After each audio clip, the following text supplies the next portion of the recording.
Each year I see more and more highly versatile and adaptable blade grinding jigs on the market. Without a doubt, these jigs are shortening the learning curve for many beginners getting into knife making. But there are some grinds that just can't be done on a jig. If you really want to continue to grow as a knife maker, you need to learn how to grind freehand. Today I'm going to share some tips that will help you to improve your freehand grinding.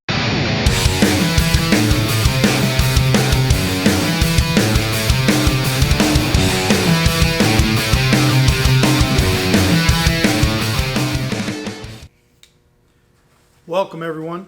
Today I'm going to share some tips and exercises on how you can improve your freehand grinding. Stick around to the end and I'll show you how to make a simple tool that will significantly improve your ability to freehand grind. Alright, so in my opinion, the skill of freehand grinding is a critical aspect of knife making. As with all art forms, in knife making, you're only limited by your imagination and your skill. In the past, blade grinding was the toughest hurdle for new makers getting into knife making. Based on my own experience and discussions I've had with other knife makers, it usually takes about 50 blades before you start to develop decent feel at the grinder. So in recent years, several blade grinding jigs have come to the market. And these jigs have made it much easier for new knife makers to start producing decent quality knives. Now, I'm not against using a jig. In fact, I recommend new makers start out using a jig. In the beginning, using a jig really helps because it allows you to get a feel for some of the grinding pressure directions without having to master all of them at the same time. All right, so let's get started. First off, one of the things I'm going to recommend, and you're going to hear other people say contrary, I recommend you practice with mild steel blanks. And the reason is because you can try different things and not worry about that you screwed up blade steel. Blade steel is expensive, it's getting more expensive all the time, and I just don't see a point if you're practicing, if you're trying to get down a technique or learn something new, you don't even want to be worried about throwing that money down the toilet. So buy some cheap, mild steel somewhere, scribe out and cut out some blanks, and then work with that for practice.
All right, so the first thing I want to do is talk about the work rest on this. Now I made my work rest, and this particular work rest is 2 inches wide, okay, to match the 2x72 belt. This allows me to get in close with my hands without having the wings of the work rest in the way. I don't know if you can buy a 2-inch work rest. You might have to make one, but if you're a knife maker, you should have the skills to be able to knock out something like this easy enough. The other important thing in grinding blades, especially freehand, is the ability to vary the speed on your grinder. Okay, so this is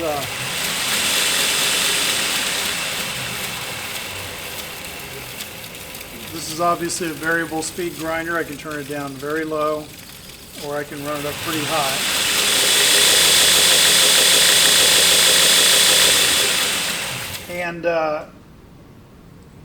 And just as FYI, I'm running a 1700 RPM motor with a KBAC 27D drive. It's actually not marked on it, but I'm pretty sure it's a 27D. So now I'm ready to grind. And before I start actually grinding and you can't hear me, I want to talk about angles. Okay? So the first angle is your bevel angle, which is the angle from the center line to wherever the top of your grind height is going to be. Now I will say right up front that I'm a big fan of full flat grinds. I like to bring my grind all the way up. I think that a full flat grind gives the best cutting performance. I know that there's people who have opinions on that, and honestly, unless you're talking about a performance knife, I think that your grind should be whatever you feel looks best. Now this particular profile is actually designed to be a little EDC Skinner. It's got a little bit more belly on it here. That way, and it's short, easy to hold. You can cut some sinew and stuff easy enough with this. So, in my opinion, a nice full flat grind is going to give you nice, clean, smooth cutting ability, and that's the way I'm going to grind. All right. So, okay. So you have your bevel angle. You have this angle. You have an angle this way. Okay. These are the three primary axes that you've got to deal with. Now, if you're in a jig, you don't have to worry about this angle, and you don't have to worry about this angle. The only thing you need to worry about in a jig is this. All right? And so that gives you a little bit of an advantage in the beginning, because you can just set your jig and you can just focus on getting a nice clean sweep following your edge lines, your scribed edge lines. Okay, now when you're getting into freehand grinding, you have to always be aware of all three angles. Okay, so if you've worked with a jig some and you've kind of already got a feel for this and how you have to come off the belt at an angle, now you're ready to get this feel by hand and to get this one by hand. All right, so when I start out grinding, the first thing I do is I take meat off the edge, and I try to work, once I get a good amount off the edge, I'll work closer and closer to my scribe lines, and then as I get really close to my scribe lines, then I start focusing on working towards the spine of the blade. So let me just show you a little bit of how I get started.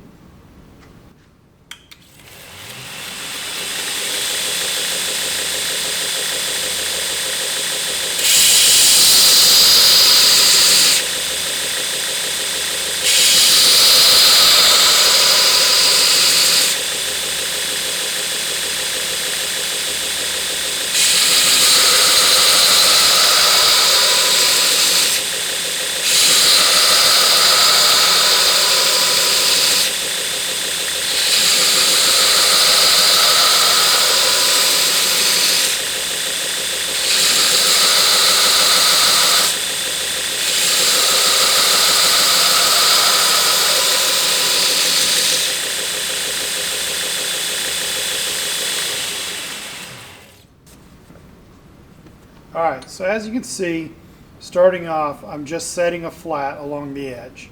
Right, and this is an important concept, setting the flat. Because basically what you're going to do when you're grinding is you're going to set the flat and then you're going to manipulate the flat. So initially, I'm just going to stay on this angle and I'm holding pretty firm with the wrist and grinding into the line. All right, so I'm paying attention to where my line is. I know I'm nowhere near the spine back here, so I'm not worried about that. I'm just focusing on this line and trying to keep the same angle, sweep across. When I come off the edge, I'm keeping the blade at the same angle here, and I'm just turning out. Okay, just like that. Just a nice, clean little sweep following my line as it goes around. Now, I'm going to come a little closer to my edge scribe line, and you can see I'm actually closer to the edge line here than I am up here. And that's going to happen. You got to pay attention because there's a lot less material coming off when you get to the edge than there is up here. Okay? All right, so I'm going to continue on. I'm going to work a little closer to this. I'm going to keep the same angle. You'll see this will move up a little bit, but not a lot.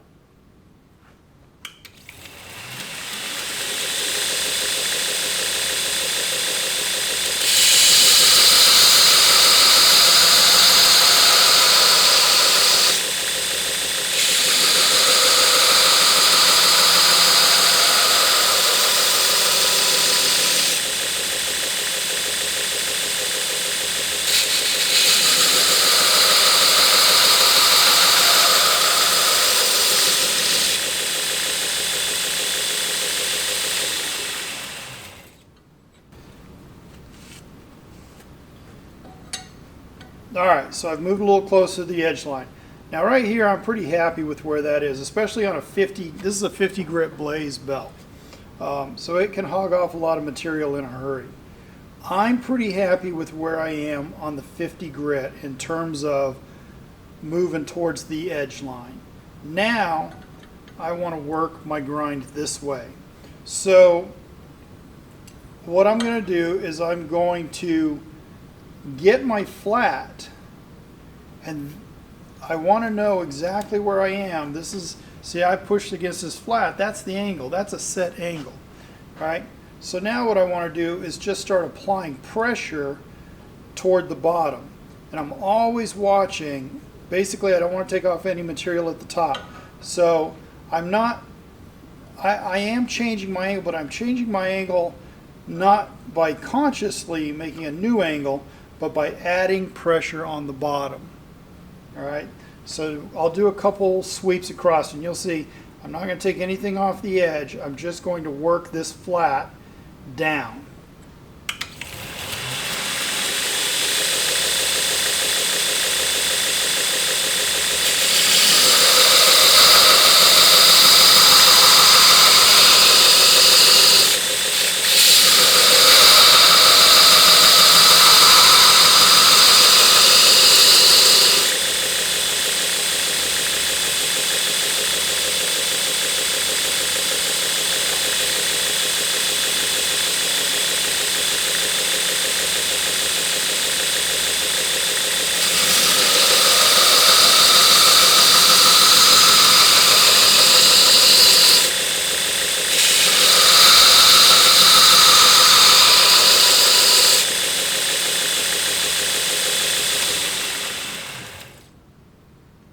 Alright, so there, now you can see I've effectively doubled, or maybe a little more than doubled, that flat. So at this point, I want to talk about an exercise, because once you got a flat about this big, you can start trying this exercise that I'm going to show you. Alright, so the next thing I want to talk about is what I call an on and off drill. Basically what it is you have the grinder running full speed with a coarse belt, like a 50. And the idea here is to put the flat of your material that you've ground, to take this flat and put it on the grinder and not take any material off. Okay, so it's basically a drill for approach, how to get comfortable putting the blade onto the grinder at the same angle each time. And this, when you're a beginner, this is a pain. All right, you get better at it as time goes by, as you practice. But Basically, it's all about putting the flat onto the belt so then you can manipulate the flat by adding grinding pressure toward the bottom or the top or wherever you need to add that leverage. Okay, so I'm going to show you how this is done, and I won't be able to talk during it because of the noise of the grinder, but you'll get a good idea of what I'm doing.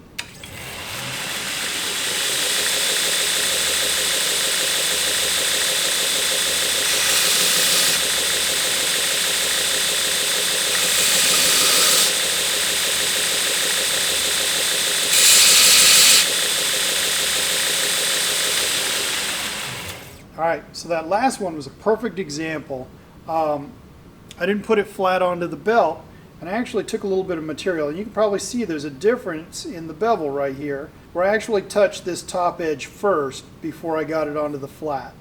Alright, and so that's what this exercise does, is it's practicing putting that flat on so you're not going to start a new grind angle. I'm going to bring this down some more. I'm going to work pretty close down to the spine. Take this down about as far as I would with this 50 for the rough grind, and then I'll show you another exercise.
Alright, so that's about as far as I would go down with the rough grind.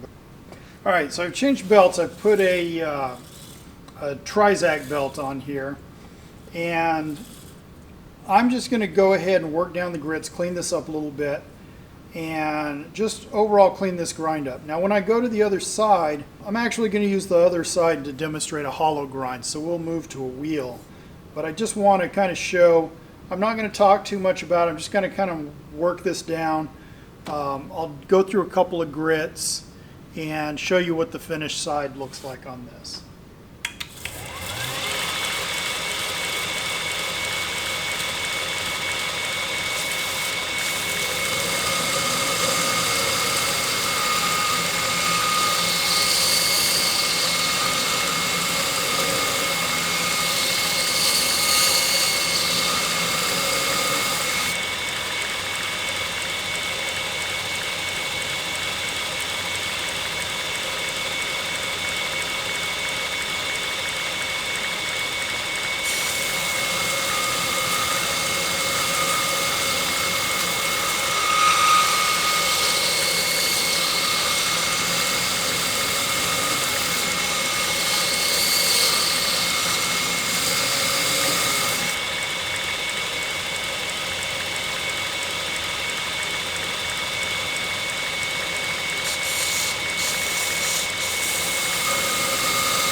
All right, so that's about as far as I would go on this grit. Next I'll jump up to another grit and I'll clean this up and take out quite a bit more of that and bring it just right up to the edge.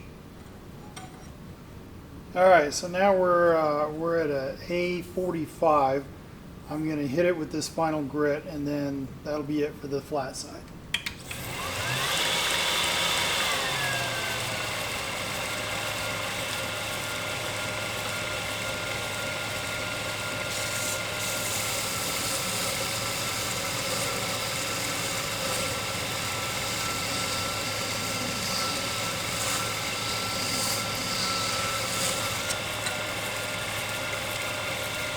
All right, cleaning up nicely.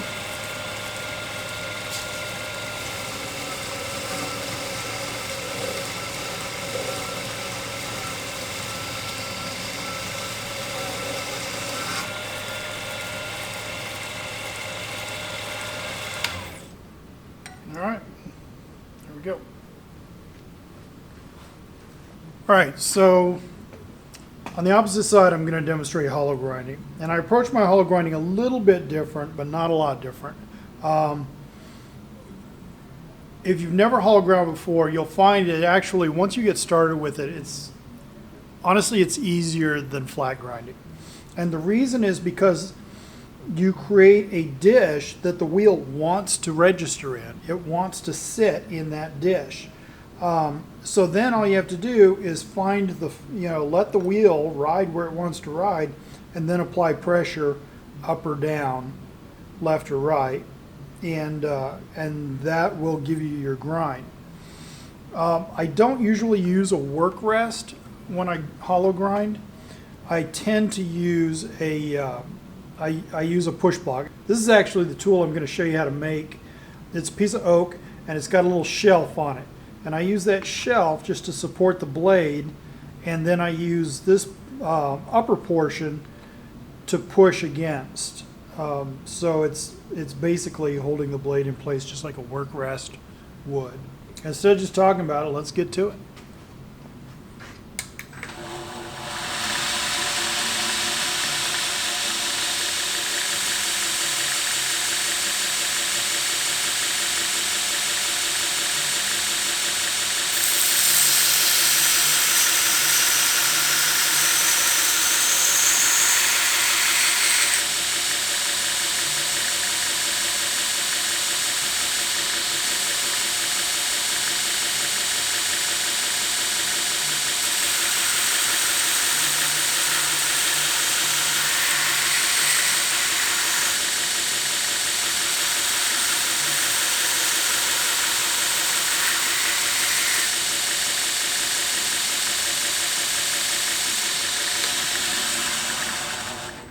All right, now you can see initially this grind is a little rougher along the top, and honestly that's because this belt is worn. I didn't want to start out using a brand new belt on this because I'd be done before I got started. So it's got some worn spots in it, some grooves, but it's starting to put that little dish in it. And I'm going to just keep pushing this. I'm going to keep working. I'm going to bring the edge down, and you'll see I'll have a nice dish in here.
Okay, so it's got enough dish that the wheel really wants to ride in it now.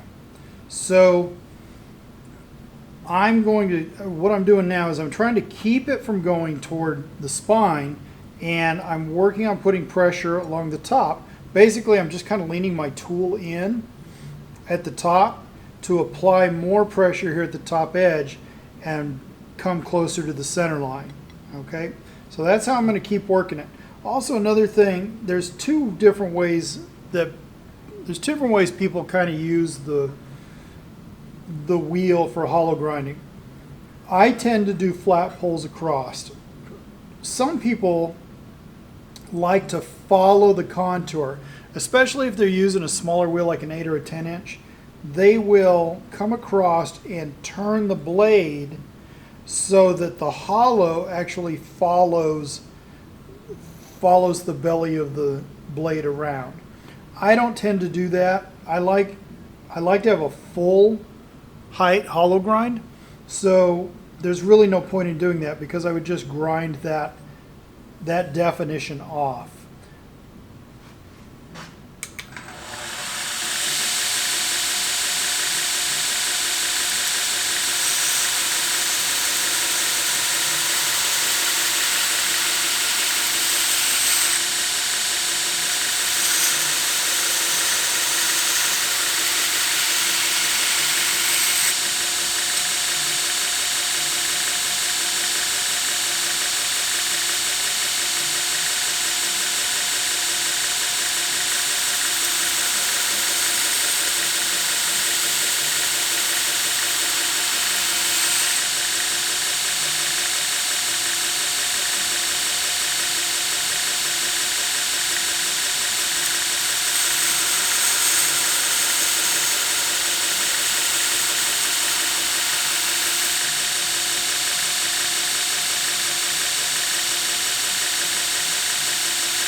All right, so my edge is getting thinner. I've still got some more to come down. I only had about a 15 thousandths edge thickness when I scribed it. But now I'm going to start working this down. And you can see it bulges a little bit right here. So I need to focus a little bit more in the center and get this out of the way. And then I can keep pushing the whole thing toward the spine. And then, again, this is mild steel. You see some burn marks here. If this was pre-hardened, I would want to avoid keeping it on the belt for this long or pushing that hard. But this is being mild steel, or if you grind preheat treat, you don't need to worry about that as much. I actually grind all my blades pre-hardened, so I would definitely be avoiding burns like this, not leave it on as long.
All right, things are getting closer. At this point, my edge is pretty thin down here. I probably don't need to come in too much more.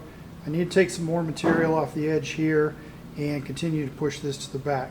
So I'm just going to kind of keep my pressure toward the center, let it work this top edge and the cutting edge also.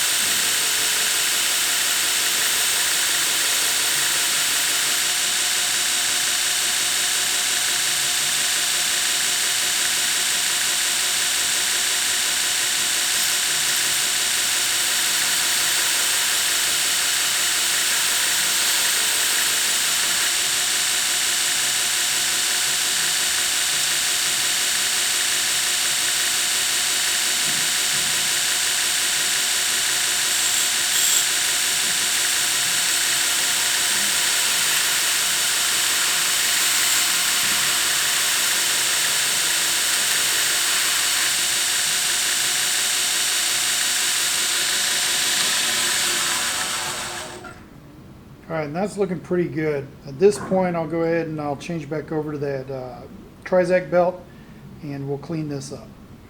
All right, so now we got the Trizac belt on. I'm just going to push this more toward the edge, toward the spine, and thin the edge just a slight amount. We're pretty close, and that'll be it. As I'm running a little bit slower now.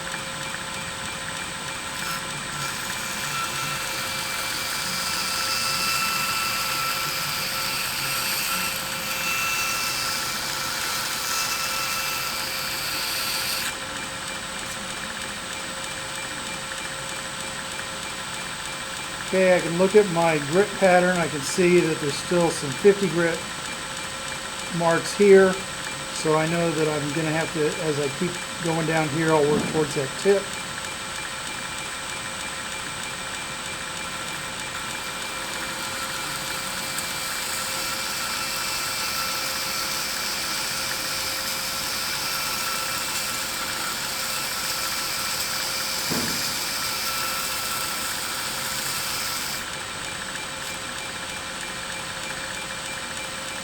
Alright, cleaning up. This is getting smaller. Okay, so one of the things that might not be real apparent is as I'm grinding, when I get out toward the tip, I tend to lift. I like to try to stay centered on the wheel as much as possible. I'm looking straight down, and as I get out toward the tip, if I didn't stay centered, the tip would be under my line of sight because of the roll off of the wheel. So as I get out toward the tip, I actually lift the blade up slightly on the wheel so that I can grind here where I can see it.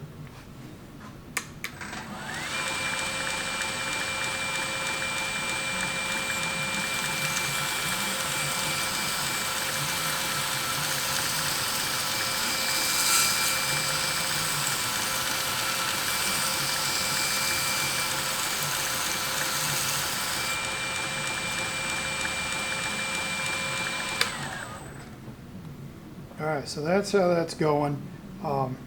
Pretty much almost to the top here. I'll just keep cleaning this up. We'll get right up bumping against that edge. And I'm going to start focusing right now, just like I did on the flat. Right here is where the flat is, intersecting with the spine. I'm going to keep pushing this back by kind of holding it at an angle and working on taking that corner off, just like I did on the flat grind.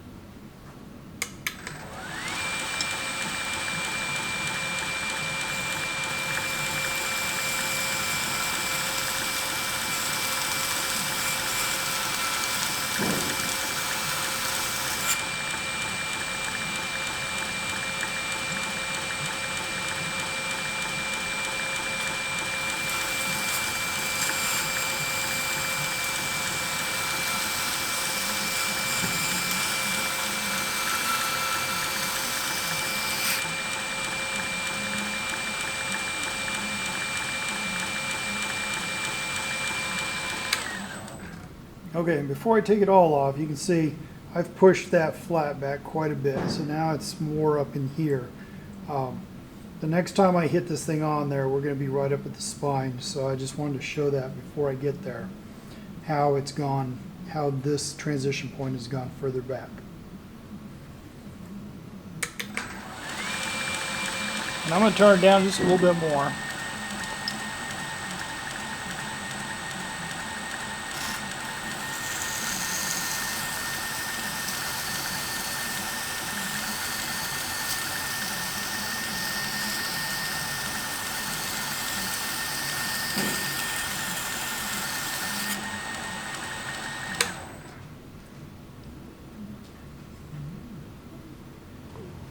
All right, so let's talk for a minute about this. This is a push block that I use every day in my shop. And I suggest that you make these things out of a hardwood. These are actually made out of oak. And they were actually clean and really new looking when I made them. But you can see, and here's another one, they get used a lot.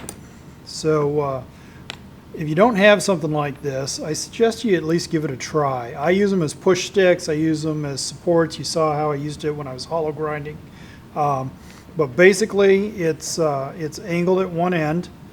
It has it comes to a point, and then I found originally I did these squared across the top, but I found adding an extra lip helped me out. So now it's got that secondary lip on there, and then on the back side, it's also got a little shelf. Okay, so I tend to hold it in my hand like this when I'm supporting a blade, like that, and that keeps it from from falling down. Keeps my hand away from the edge of my finger, away from the belt, and it gives me plenty of leverage. So basically, the way I lay these out, you can see I've already drawn this, is I just draw a line across the block. I take the center ½ inch and I incline towards it. I do the same thing on the side, incline down towards it, and then I notch out the back just like this. And you can do this entire block on your belt grinder with a 50 grit blaze in about 2 minutes. Okay, and then the last thing you do is just knock off the edges and make it smooth like this one, so it's comfortable to hold.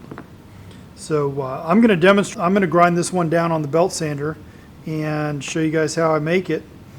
And I highly encourage you guys to give it a try. Obviously, you can modify it for your own use.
That's it. Pretty easy. Very useful. All right, so this is by no means a freehand grinding masterclass, but I think that I've given enough tips and pointers here that some of you who've been hesitant about getting into freehand grinding can go ahead and get started. After that, it's going to take you some work. Remember, like I said at the beginning, you're going to have to grind probably about 50 blades before you feel confident going to the grinder and knowing that your blade's going to come out the way you want. And that's not saying that your first 49 blades are going to be trash. To the contrary, if you follow these basics, your blades are going to come out pretty good. It's just going to take you a little longer to get there in the beginning, and you may have a little bit more frustration. But the key thing is stick with it and practice. As always, if you have any questions, feel free to ask in the comment section below. I do try to answer all questions. Also, if you have any ideas for upcoming videos that you'd like to see, throw that in the comments section as well. I've got a list running of things that people have said they'd like to see, and I'm going to try to get to most of them. Also, if you haven't already, hit the subscribe button. Until next time, stay safe out there. I'm Bob, and this is Ranger Made Knives. Out.